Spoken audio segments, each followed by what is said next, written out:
good. In terms of the future, are you optimistic?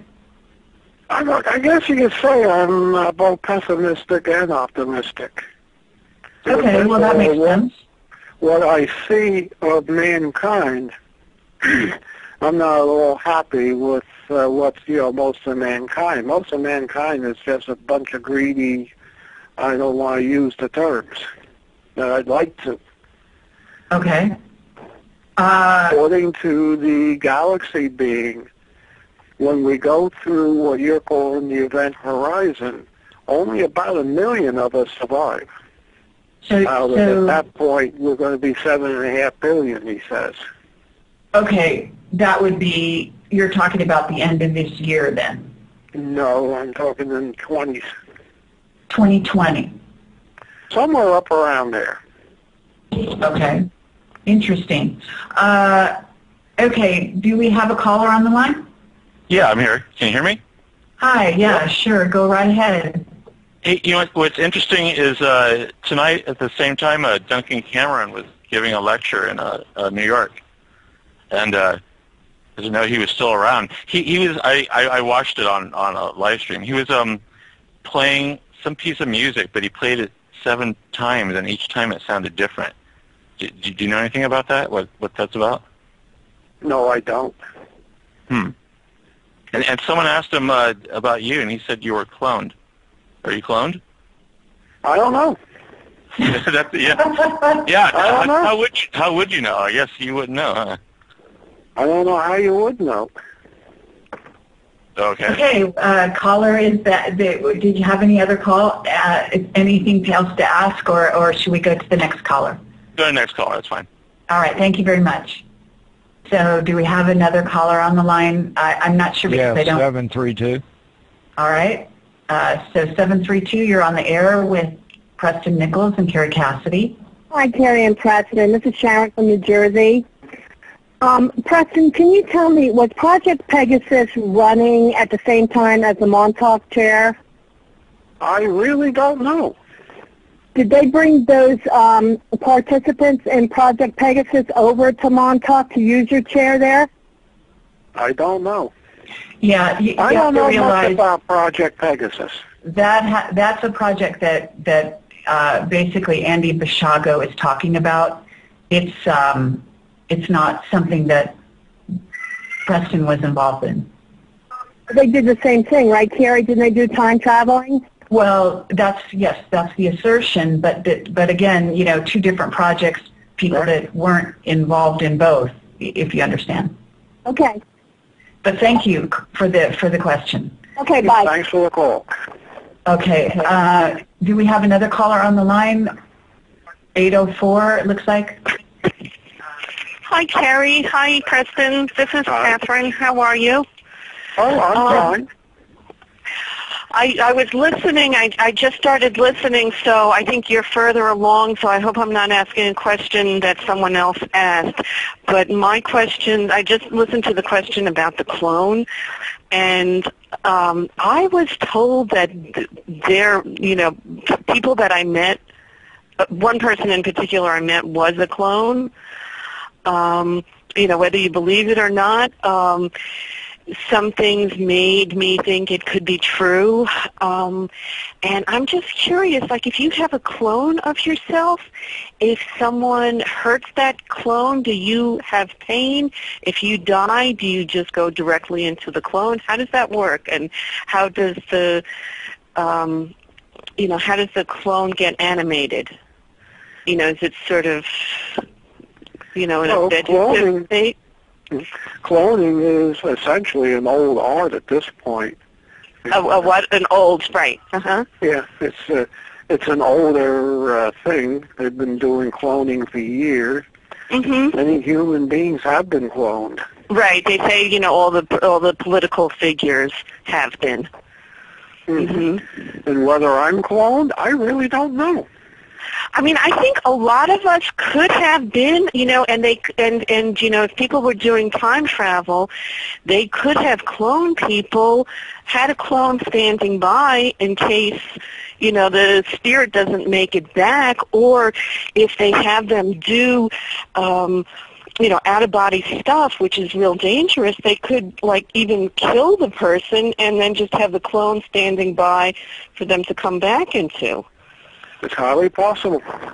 Well, I'm not so sure about that. I don't think it's quite so simple. I think that clones, for one thing, don't have souls, and so that the original essence is not in the clone. That's the whole point. And therefore, yeah, but what I'm saying is, like, if they kill the person, to be able to have that person, go through the tunnel and go, wherever you go when you die and see, the astral. If they kill the person and then have it come back, and then so the clone would be just like, in the movie Avatar, the clone would just be the vehicle the spirit goes into, so the spirit would just go into that body. That's not what you get what I'm saying? Yeah, I'm saying that's not what a clone is. So then how do they, like, clone all the presidents and all that? Okay, well, cloning is maybe Preston knows something about cloning. Do you know anything about? I don't know much about cloning. Mm-hmm. Okay. Mm-hmm. And also, it's not the same as the Avatar thing. What you're talking about is a different thing. It's kind of like soul transference. It's a different process than cloning. And can you get Preston to talk a little bit more about, the whole concept, how, like, they couldn't kill the people in the, the Montauk Project because then it would have messed up the whole timeline? The timeline is messed up. Do you feel like it's coming back together, what it's supposed to have been? Do you get that feeling? I don't see that. I see it all coming to an end quite soon. In 2020, you think? Yeah, that's what it looks like right now. Mm-hmm. As we approach that date, it may change again. Mm-hmm. This is why I will not go into making predictions of the future. Because I know how the flow of time works, and it's almost impossible to actually predict the future.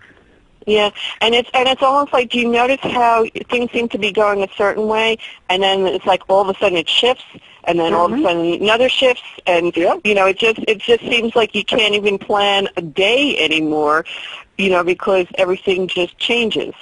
Mm-hmm. And yes, I know. Okay, caller, thank you very much for your questions. We'd like to give some other people a chance to come on the show here. Have a nice night. Thank you.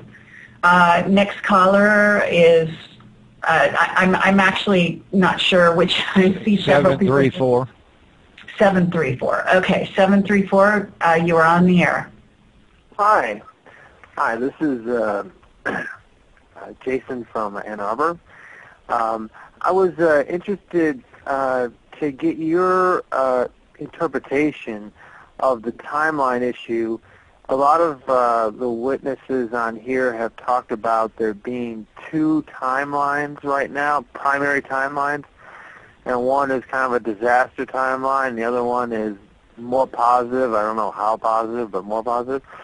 And that they're sort of narrowing down to these two out of many.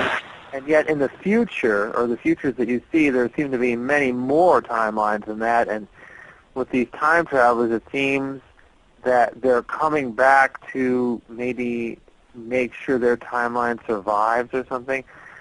So it seems to be a bit of a conflict, and I'm wondering what you think about maybe what's causing the time kind of contraction down to fewer timelines now, and if there really will be two timelines, or maybe all of us will split off into whatever timeline is appropriate for us, or what you think about that. Well, again, I really don't know. I can't predict, but I have seen two possible futures. One is the good future that you're talking of, which is presented by a group that presents themselves as the Wingmakers, although that's not their real name. And the other one is the Zardanian Order. And the Zardanian Order is the despotic one. And the Wingmakers is the, well, with the Wingmakers, you can have any lifestyle you want. You can live any way you want. If you want to be dominated by a computer, they have that available. If you want to live free in the country, they have that available.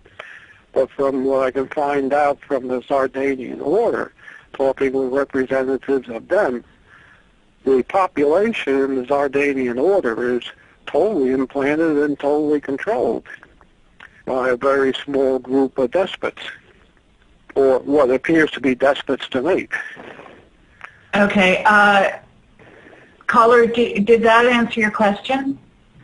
I mean, it's kind of an answer. I guess one thing I wanted to just know about was you said that there's all these people coming back from the future, and they don't seem to be from one of these two timelines that you're talking about in this case, or that other people have talked about. So I'm wondering, why are these other people from different timelines, at least that's my impression, coming back? Well, I mean, let me just say this, and Preston, you can also, respond, which is that, first of all, there's not going to be just two timelines. That's impossible. I think according to physicists even at this time, they acknowledge that there's multiple timelines. So they're not narrowing down to just two. That would be ludicrous. But what is happening is perhaps that people are sort of tending to focus on one or the other to the exclusion of the others. That doesn't mean the others don't exist, because there are multiple realities. Yes, there are. There's many realities. Huh? It's us that's kind of doing it as a collective, because we are focusing on the disaster or the good timeline. It's basically our sense of duality that's kind of creating this choice right now. Oh, that's highly possible. Sure, but I would say that within that, you have to understand that there's going to be multiple gradations of those realities as well, just as there are at this very moment multiple gradations of this reality. So, in other words, I think that this is all simultaneously going on. I think it's a matter of mental focus that you're talking about, and it's selective, and I don't think, in a sense, it's a certain prejudice that this time has. That doesn't make it true or right. But caller, we're going to have to go on to the next caller. Thank you for your call and your question. Thanks.